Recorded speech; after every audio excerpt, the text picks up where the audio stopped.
توبوا إلى الله جميعا أيها المؤمنون لعلكم تفلحون.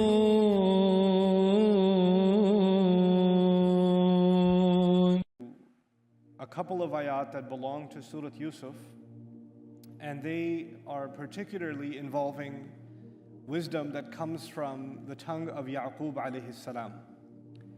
Yaqub alayhi salam has a unique place in the Quran. Allah Azza wa Jal will describe him on a number of occasions, and one of the things that is common in all of those occasions is Yaqub alayhi salam's role as a father. He is, when the Quran talks about fatherhood in many places, somehow or the other, Yaqub alayhi salam gets mentioned. And so it's important to note some of that sunnah of his that Allah Azza wa Jal made timeless. And of course, one of the most beautiful places that Allah describes or encapsulates some of that wisdom is in the story of Yusuf alayhi salam. I feel that this is important because in our day and age, education has become something that it wasn't ever before. People receive an education in the sciences, people become very educated in medicine, people can become educated in technology and other things, and they remain very minimally educated in what it means to be a father, or what it means to be a son, or what it means to be a neighbor, or what it means to be a good friend. Or we don't have that basic education anymore. And so you find this strange irony. You have people that have a PhD or a doctorate, they're very well educated, but they don't know what it means to be a good son, or they don't know what it means to be a decent parent, etc. Right? So there are two different kinds of education. The kind of education that will get you a good job or will further you in your career is not necessarily the kind of education that will make you a better human being. Those are not the same thing. And this is part of the education of the Quran, is what makes you a better human being, what makes me a better human being. What I want to get straight into is how Allah Azza wa Jal introduces this remarkable episode in the life of Yusuf alayhi salam. Of course, Surah Yusuf is in its entirety dedicated to the life of Yusuf alayhi salam. The first thing I'd like you to note is that the story of Yusuf alayhi salam in the Quran is not even 1/3 or 1/4 of what is found in the Bible. The Bible is 4 times longer when it describes the story of Joseph. And the Quran is extremely brief when it describes the same exact story. Why is that the case? Allah Azza wa Jal clearly is not going to tell us everything about the life of Yusuf alayhi salam. Unlike Musa alayhi salam, we learn about his story from the time when he was a little baby, when he couldn't even speak yet, all the way through. With Yusuf alayhi salam, we begin when he's already a young boy, right? So there's still quite a bit of his life missing in the Quran's narrative. Similarly, we don't get a lot of details. Allah doesn't tell us what are the names of his brothers. Quran will not mention. Quran will not mention not even mention his mother directly. Quran will not mention the name of the minister who eventually took him in, or the name of the wife of the minister who's such a central character in the story. None of these people are mentioned by name, locations mentioned exactly. It's not the case, other than Misr in a passing reference. The reason for that is Allah Azza wa Jal is not concerned with information. That's not what's important for you and me. What is important for you and me are lessons that will guide my life and your life. So He will tell us the information that is relevant enough for us to get the guidance. This is not a book of history, it's not a book of facts, it's a book of counsel, it's a book of maw'idah, it's a book of huda, it's a book of counsel and guidance. And so Allah Azza wa Jalla has changed and very selectively picked small episodes from the amazing life of Yusuf alayhi salam. And every little detail that He's going to tell us in this surah is extremely important, because He skipped a lot of other things and only mentioned these things. So whatever He did pick is of extreme value. Nothing can be overlooked. And so when we begin this story, the first thing that catches our attention is Allah Azza wa Jal says, right before this ayah, وَإِن كُنْتَ مِن قَبْلِهِ لَمِنَ الْغَافِلِينَ. He tells Rasulullah sallallahu alayhi wa sallam, we're going to tell you the best of all stories. I'm sure you've heard that before. We're going to tell you the best of all stories, but you used to be unaware before this. Not just unaware of the story, but the lessons that are going to be inside this story, the wisdom that's going to come from this story, is something that even the Prophet ﷺ was not taught before this.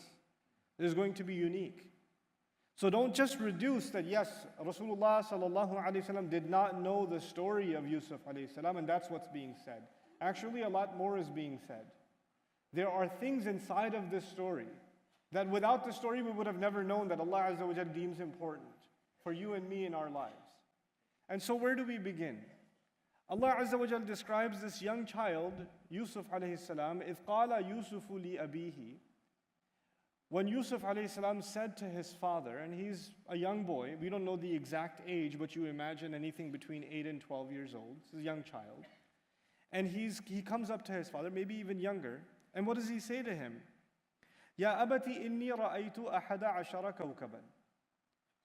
And first of all, Ya abati, dad, and the Arabic word for father is abi. Ya abi, my father. Ya abati atta tushir ila al-hub wal-karam. So it's actually my respected father and my beloved father. It's as though, when we don't talk like that, your kids don't come up to you and say, beloved father, can I have some chocolate? They don't talk to you like that. That's not how we speak anymore. But the equivalent of it would be, Dad, I love you. Dad, give me a hug. I want to tell you something. It's a loving expression of addressing your father. It's not just Dad or Papa or Baba, but it's actually Dad along with an expression of love. That's the first thing we learn about this child, is that he expresses love for his dad. And the second thing we're going to learn here is that he came up to him and said, Inni. Inni means, no doubt I. Now the word inna is used, they say in Arabic, li'izalat ash-shak, to remove doubt. So when you're about to say something that the listener will not believe easily, it sounds so unbelievable they might not believe you, that they don't think you're serious.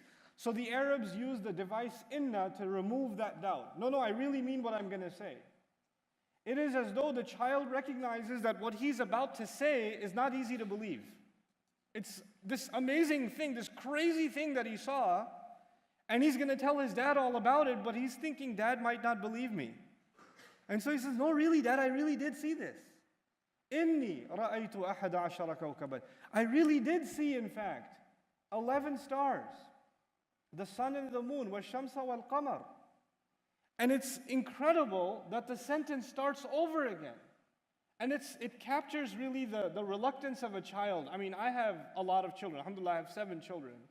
And the thing with children is that when they want to tell you something that's exciting or something that happened, they repeat themselves a lot. And they can't even get to the end of a sentence. So a kid something happened on the playground. My son comes running up to me when he's little. He says, Abba, you know what happened? At the slide. I'm like, what happened at the slide? I forgot. You know? A child will actually become nervous and repeat themselves. Yusuf alayhi salam as a child comes up to his father and says, you know what really happened, Dad? I saw 11 stars, the sun, even the moon. But there's more. But he's nervous. And he stops and he starts over again, and the verb is repeated. رَأَيْتُهُمْ لِي سَاجِدِينَ. I saw them doing sajda to me. The verb I saw is repeated twice. It's not mentioned once. Literally like a child saying, I saw it, I really saw it. Like, it's so beautiful and so natural, the way in which he speaks to his dad. The first thing that I'd like to highlight here is that this boy saw a dream. Who did he run and talk to? His father. Our boys have a feeling, have a dream. Forget about a dream. Even something happens to them in reality. Who do they go and run and talk to? And when they want to come and talk to you, Dad, you're watching the news. You're doing something on your phone. And I say, but you know what happened today at school? And then on the playground, and you're like, go tell your mother. And you do that enough times, and you'll notice your son doesn't come up and tell you. Who does he go straight to? He goes straight to Mom. The natural inclination, by the way, children gravitate towards their mother. They do. But we're learning something about Yaqub alayhi salam that hasn't even been said. He is the kind of father that has created such a nurturing environment for this child that this child experienced something not even when he was awake, he experienced something when it was a dream, and he can run over to dad and give him a hug and tell him all about it because he knows dad is going to listen. Dad's going to pay attention. He's not going to ignore what I'm saying. And if anything, for children, things that are important to children are not the same as things that are important to adults. When my kid is playing with a bunch of Legos and one of the pieces is missing, his world has come to an end. Abba, I can't find the hat. And that's a really big deal to him. Now, it's not a big deal to me, but you know what?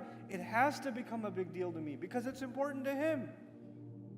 A dream may not be important to you or me, but it's important to this child. It's valuable to him. So he runs over and tells his dad, and his dad doesn't say, "What did you eat for dinner last night, boy?" It's just a dream. It's okay. It's okay. Don't worry about it. I get those all the time. He doesn't do that. He actually carefully, attentively listens to his son. We're learning something incredible about fatherhood that we did not know before. Quran didn't highlight this anywhere else. It highlights something about how loving a father needs to be to young children, to very young children, to nurture them, to engage them, to be a good listener to them, to sit and just listen to your child. Even if they're babbling and talking about absolutely nothing that makes any sense to you, you still listen attentively as though you're a learner. And your child is, my girls, they talk a lot because they're girls. So, but they talk and they talk and they talk and they're telling me about this kid and this other girl at school who became friends with them and she's not friends with them anymore, and this one and that one, and there's so many names. It's like an entire ilmun nisa almost, like ilmun rijal hadith. There's all these names you have to know and characters, and I have to keep up. I can't just be driving the car and saying, yeah, that's great. Because that's what we do. We don't really listen. The father is actually attentively listening. And how will I know that you and I are trying to live up to the sunnah of Yaqub alayhi salam as immortalized in the Quran when we notice that our children on their own come up and talk to us? Because today, we try to talk to our kids and say, "How was school?" It was okay. What did you do? Things. Who are your friends? Some people. They don't talk to us. But that's not because they're bad kids. It's because we didn't open that door wide open enough. We didn't become their friends first. Children need to be approached and made to feel welcome. In many societies, especially in Muslim societies, the father is supposed to be an authority. When Baba walks into the house, everybody's like, Judgment Day has begun, Everybody stops, even people were happy right before they noticed the car pull up, Baba's here. And they're just, military attention style, happiness has left the home. You better watch because he gets angry so easily. You don't want to make Baba angry. He had a long day at work. You don't want to say anything because he'll get really upset. This is the legacy of Yaqub alayhi salam. If that was the kind of father he was, would Yusuf alayhi salam ever come up to him and even tell him anything? This story would never have even begun. None of this would have happened. If he wasn't a kind of loving, nurturing father, that's the prerequisite of the first ayah. And then this child comes and tells him this fascinating dream, and what is inside this dream is just remarkable. The language of the Quran, it's so remarkable. On the one hand, the child is reluctant, and he knows that he's not going to be believed, and I told you he used the word inni. إِنِّي رَأَيْتُ أَحَدَ عَشَرَ كَوْكَبًا وَالشَّمْسَ وَالْقَمَرَ. And if you, eventually by the end of the surah, we understand that the 11 stars were actually his siblings. And the sun and the moon represent his parents. And we also know that by the end of this dream, or by the end of getting to this sentence, what he tells his father is that they're going to be doing sajda because of him. They're going to be falling into sajda because of him, which is an extremely humble position for someone to be in. And if you imagine somebody falling into sajda because of somebody else, you would imagine that the person, the masjudun lahu, the person to whom sajda is being done, or because of whom the sajda is being done, is a very important person. So now this child sees a dream in which he is a very important person. But actually, what's even more incredible is it seems from the language of the ayah that this young boy is a genius and Allah Azza wa Jalla has inspired him in a very special way that he already has the understanding of what the dream means. He didn't come to ask his father, what does this mean? It seems he already knows what it means. This is why he gets to 11 stars, the sun and the moon, mom and dad, and when he gets to that point, he can't even finish because how can I imagine my mom and my dad humbled in front of me? How can I even imagine that? And then on top of that, those of you that are familiar with the Arabic language, these are غير ذوي العقول. You have the sun, the moon, the stars. These are, not living things. And the Arabic pronouns for non-living things are either the feminine pronoun ha, or if you want to do tafkhim and make a big deal out of them, hunna. So the expected Arabic was going to be رأيتهن لي ساجدات or رأيتها لي ساجدة. That's the expected Arabic. But the Quran says رأيتهم لي ساجدين, which is used only for people. He actually used the pronoun when he says, I saw them doing sajda because of me. The word them is actually only used for living people, for human beings. And so he used a word that already suggests that I know that it's people. It's not the stars and the sun and the moon. That's the genius of this boy. But it's such a small thing, and the father hears it and picks up on it. This kid is special. He's not just special because he saw a dream. He's really special because he figured it out too. He even figured it out. And he recognized all of that from one sentence. Our children have been given lots of gifts. And their gifts, you will discover them by engaging them in conversation. Every child is given a unique set of gifts. Some of your kids are very artistic. Some of your kids are very mathematical. Some of your kids are very analytical. Some of your kids have an incredible memory. They're not all the same. When you engage them in conversation, you're actually discovering what they are hiding inside of them. And you won't know anything about those hidden talents and those hidden gifts Allah has given them until you and I become good listeners.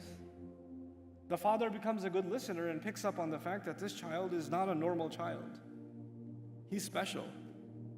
It's not just so special to see a dream, but to be able to figure that out too. And he knows now immediately that it's people and 11 stars and it's people, it's 11 brothers. Sun and moon, that's the parent. And now he's actually told his father the interpretation. In one sentence, the dream and the interpretation. And the father, first thing he does, so amazing. And this was the first wisdom I wanted to tell you, open communication between father and son. The second thing that I want to share with you, يا بني لا تقصص رؤياك على إخوتك. My beloved little boy, my dear little son, that's how he addresses him. Ibni is my son. Ya bunayya ism tasghir, my little boy. It's also an expression of love. So the child spoke to him lovingly, and the father also responded lovingly. We have to reciprocate love. We have to reciprocate loving expressions to our kids. We have to let them know how much we love them. You cannot say, my dad never hugged me, so we don't do that in our family.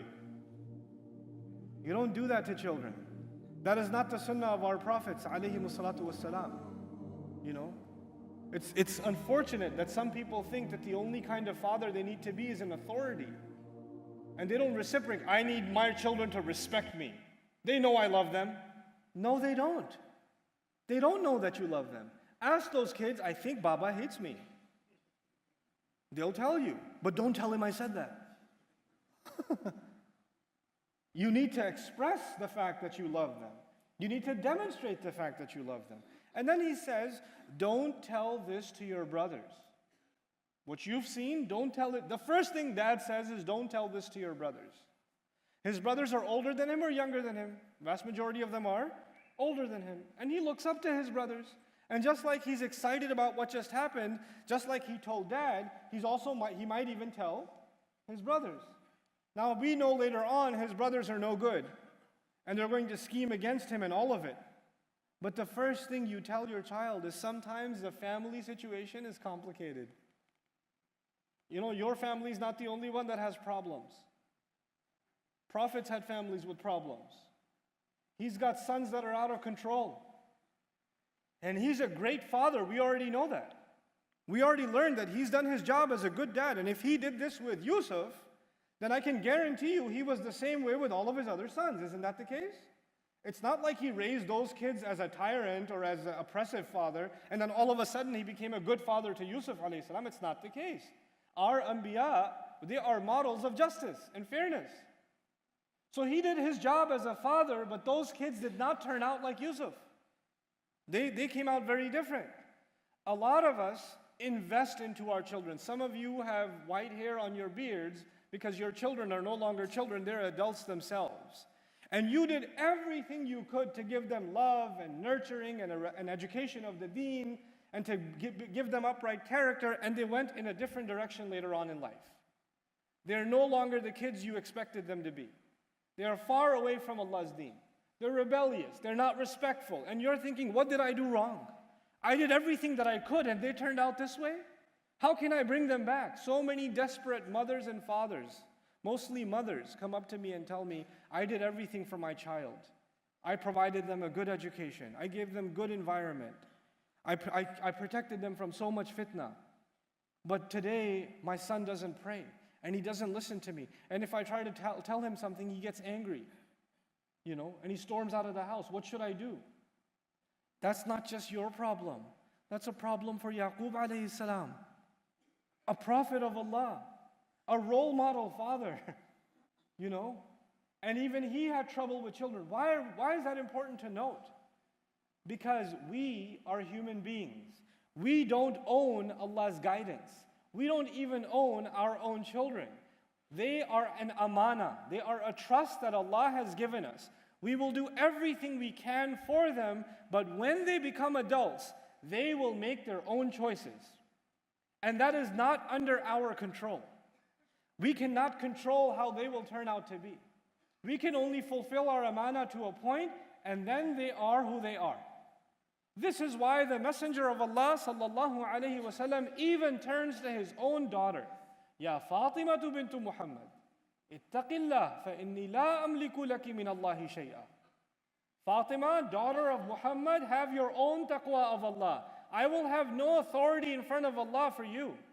I can't help you on Judgment Day. You're on your own.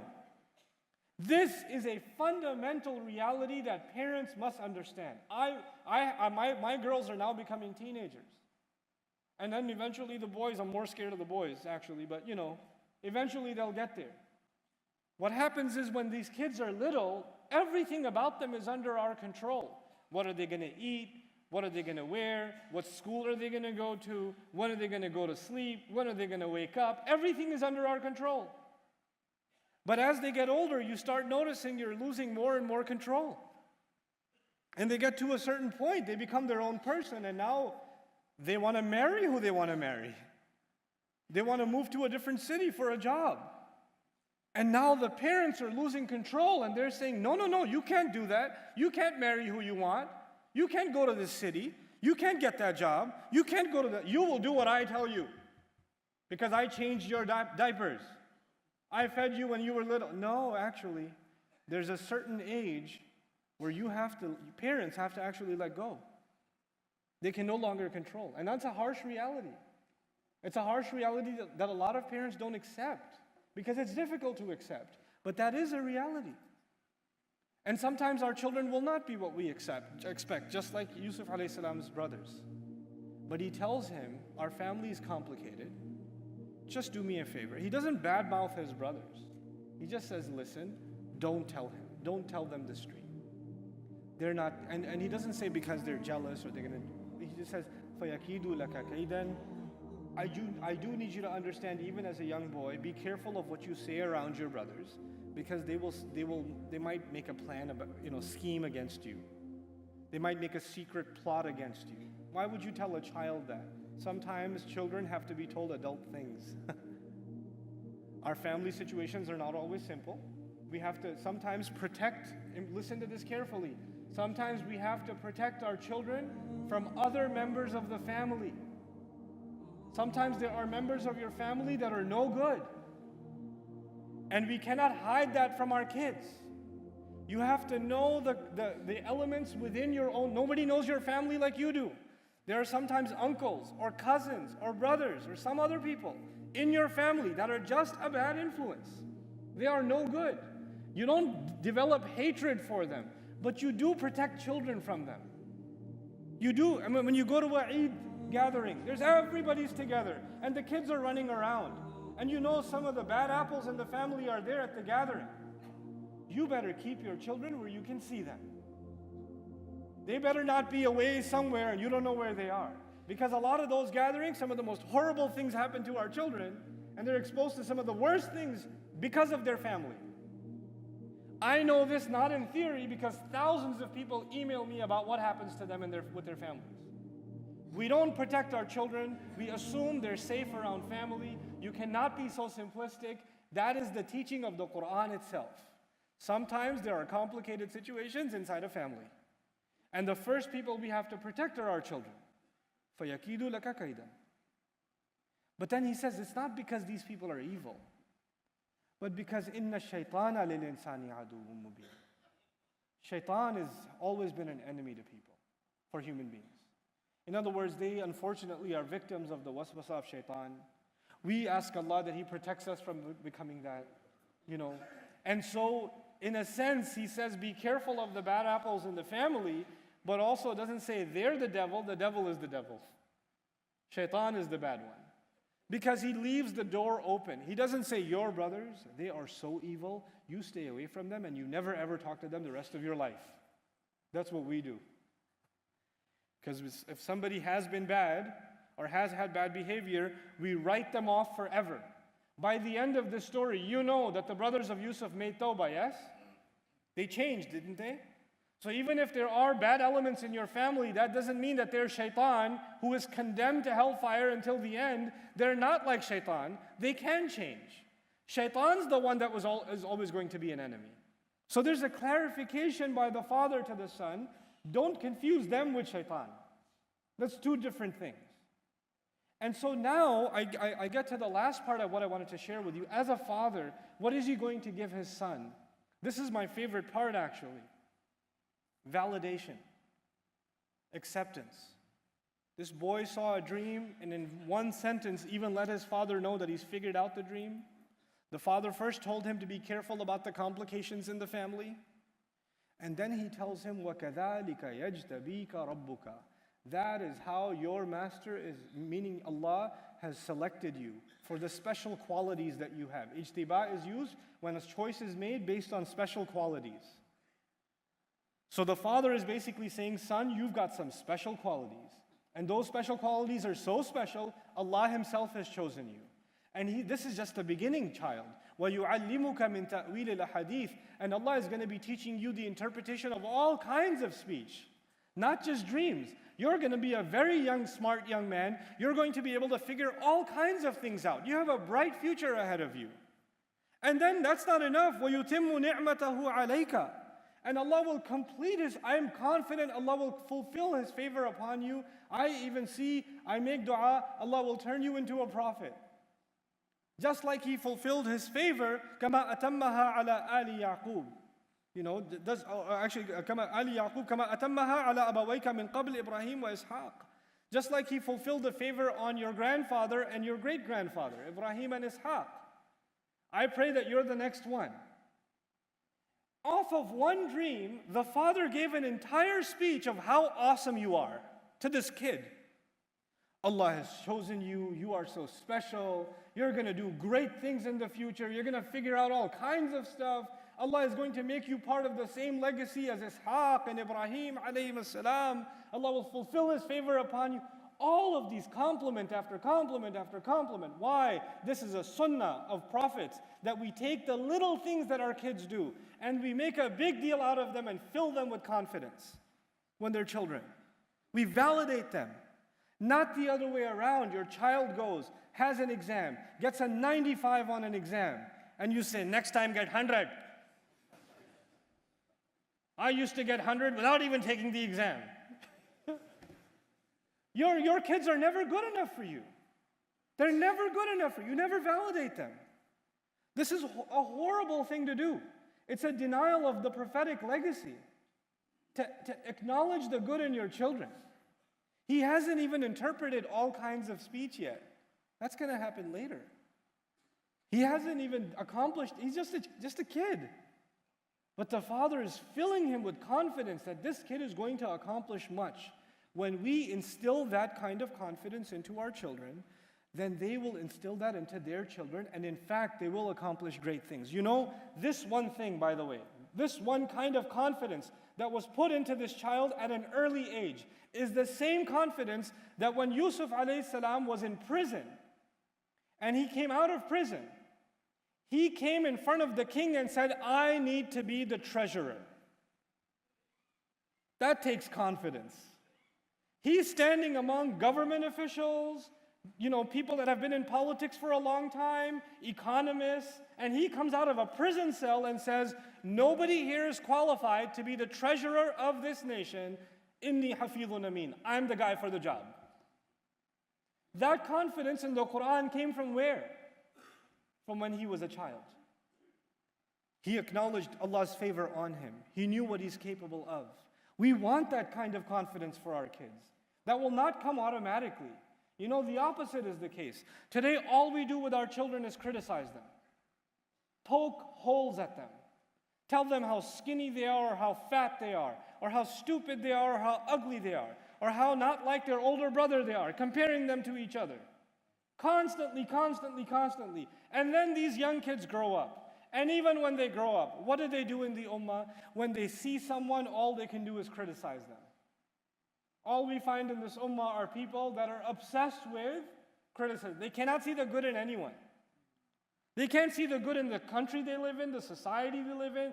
They'll say, yeah, our imam is great, alhamdulillah, but, and then and you know where that comes from? Daddy issues. That's where that comes from. Dad used to pick at you all the time and find holes in you, and now you cannot see good in anyone until you find something wrong. Then you get married, and your wife cooks food, and you like the food, and you say, yeah, it's good, but the other time was better. You can't help but criticize all the time because it was embedded in you as a child. We don't want that to go on. We want an ummah that acknowledges good, an ummah that sees good in people, and therefore becomes a grateful nation. And this, by the way, these two things are inherently connected to each other. If you're always finding flaws, then you're never going to be grateful. And if you're never going to be grateful, this ummah will never get out of its mess. Because لَإِن شَكَرْتُمْ لَأَزِيدَنَّكُمْ. If you're grateful, then Allah will increase you. Allah will not increase us if we're not grateful. And we can't be grateful if we're always poking holes at each other. So this thing that I'm sharing with you about fatherhood has major implications. Can you imagine this little conversation? This is what I want to conclude with. This tiny little conversation with this boy. Why is it important? Because a few years from now, millions of people are going to starve to death, if not for the confidence of this young man. Because of this young man, thousands of children will be saved from starvation. Because a father did his job. Can you imagine the burden on our shoulders? Do not underestimate the role of the father. Do not underestimate the capabilities of your children. Do not reduce them to what Allah Azza wa Jal has chosen this ummah for great things. The fact that we get honored to be part of this ummah is a great, great noble gift. May Allah Azza wa Jal allow us to be successful parents and to instill in our children beautiful confidence and to make our children really the likes of Yusuf alayhi salam, who fulfill the favor that was given in the legacy of Ibrahim alayhi salam. May Allah Azza wa Jal overlook our shortcomings in everything that we do, especially in our role as parents, and may Allah Azza wa Jal give us righteous children that become a source of sadaqah jariyah for all of us. Allahu, Allahu, Allahu, Allah, Allah.